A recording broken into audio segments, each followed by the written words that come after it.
ऐसी ट्रिक बताऊंगा ना, दूसरों को परेशान कर दोगे। अरे इतनी जल्दी?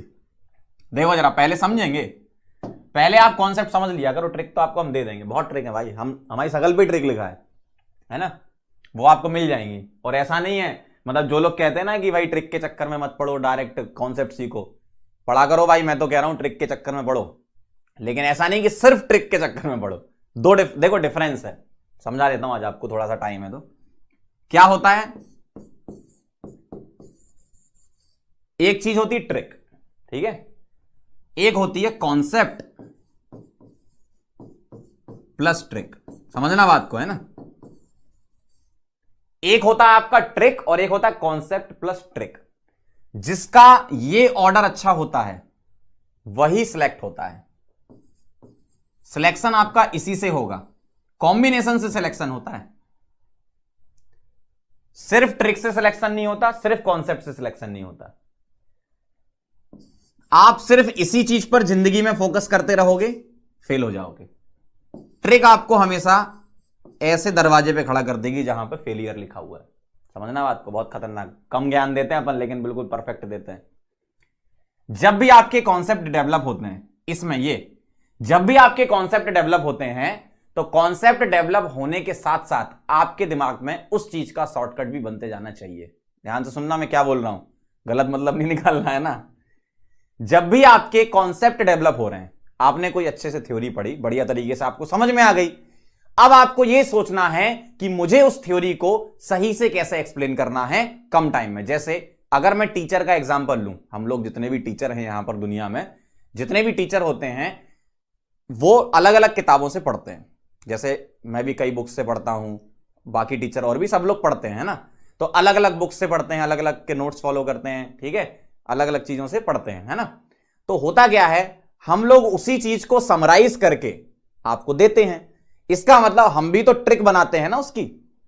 अगर हम अलग अलग बुक का पूरा कंटेंट दे देंगे तो एक चैप्टर खत्म होने में कम से कम 4-5 महीना लग जाएगा भाई, एक चैप्टर खत्म होने में। अगर टीचर, कोई भी टीचर, ऐसा नहीं, मैं अपने लिए नहीं कह रहा हूं, कोई भी टीचर अगर पढ़ाने पे आएगा कि चलो मैंने जितना पढ़ा है उतना मैं पढ़ा दूं, तो वो हो गया काम। आपको कम से कम एक चैप्टर कंप्लीट करने 5 महीने लगेंगे, है ना। तो हम लोग भी कंसाइज करते हैं चीजों को, फिर आपको देते हैं। तो ये काम आप भी तो करोगे, उसी को तो हम ट्रिक बोल रहे हैं। ट्रिक का मतलब ये नहीं कि सर ABCD जय माता दी, वो ट्रिक नहीं बता रहा हूं मैं अभी, है ना। उसकी भी ट्रिक है मेरे पास, लेकिन वो एंड में बताऊंगा आपको, है ना। तो ये मैं क्या बोल रहा हूं आपसे, कॉन्सेप्ट प्लस ट्रिक अगर आपके पास अच्छी चीज है, मतलब ये बहुत डेडली कॉम्बिनेशन है। बोलते ना ब्यूटी विद ब्रेन, वैसी वाला कॉम्बिनेशन, कॉन्सेप्ट विद ट्रिक। समझ रहे बात को, इस पे गोला मार दें, बहुत इंपॉर्टेंट है भाई ये। इस पे ये MI स्टार है अपना।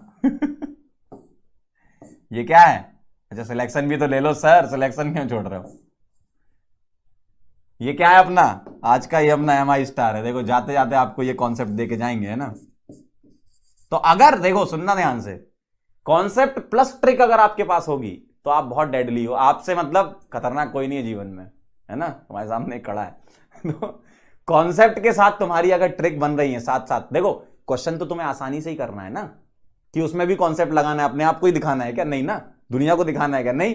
तो आपको कॉन्सेप्ट बना के खुद को ट्रिक में लाना है, मतलब खुद डेवलप करनी है ट्रिक। अब उसमें क्या होगा, टीचर आपका हेल्प कर देगा। जैसे कई चीजें मुझे पता होती हैं तो मैं बता देता हूं।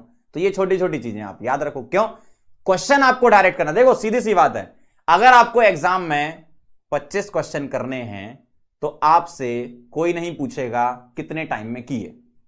सीधी सी बात है, आपसे सिर्फ घर वाले, आपके परिवार वाले, आपके दोस्त यार, सब यही पूछेंगे, बेटा रिजल्ट कैसा आया। यही पूछेंगे ना, सिलेक्शन हुआ कि नहीं हुआ। ये थोड़ी पूछेंगे पापा क्यों बेटा वो जो तूने 9th के बाद 10th वाला सवाल किया तो उसमें कितना टाइम लगा तुझे, ये थोड़ी पूछेंगे। तो इसलिए जब तुमसे कोई पूछेगा इन उस चीज के बारे में तो किस बात के ज्ञानी बने फिर रहे हो। सीधी सी बात है ना। तो क्वेश्चन जितना जल्दी तुम करना सीख जाओ उतना ही तुम्हारे जीवन में सुकून रहेगा, उतना ही जल्दी जल्दी क्वेश्चन आप कर पाओगे।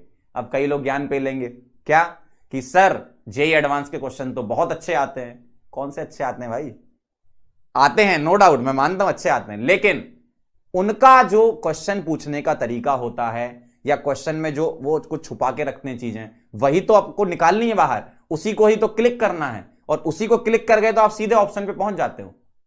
फिजिक्स और मैथ की बात मैं नहीं कर रहा, क्योंकि फिजिक्स मैथ मुझे बिल्कुल नहीं आती है ना, उसमें सॉल्व करना पड़ता है, मैंने सुना है ऐसा।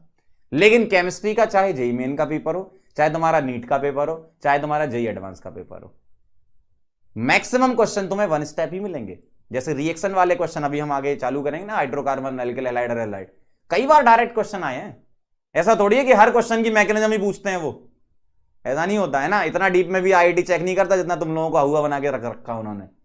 जितने भी बाहर लोग बैठे हैं ना, जितने भी बाहर लोग हैं, उन्होंने बहुत बड़ा हुआ बना रखा है, इसलिए तुम लोगों का सिलेक्शन नहीं हो रहा है। सही बात मैं ज्ञान की बता रहा हूं आज। कोई ऐसा बहुत भयंकर वाला एग्जाम नहीं है, लेकिन उसको इतना डर बना रखा है। देखो, डर का माहौल जब तक नहीं बनाएंगे तो लोगों की दुकान कैसे चलेगी, यही बात है मेन, है ना। तो डर के माहौल में मत रहो, सीधा सीधा सीखो जो आपको सिखाया जा रहा है, काम हो जाएगा आपका। प्रीवियस ईयर के क्वेश्चन बन रहे हैं ना, बस खत्म। अब ये नहीं कि सर उसमें वो सवाल ऐसा दिया था तो आपने उसकी मैकेनिज्म क्यों नहीं बताई। अरे भाई, जहां जरूरत होगी वहां बताएंगे, जहां नहीं होगी वहां नहीं बताएंगे।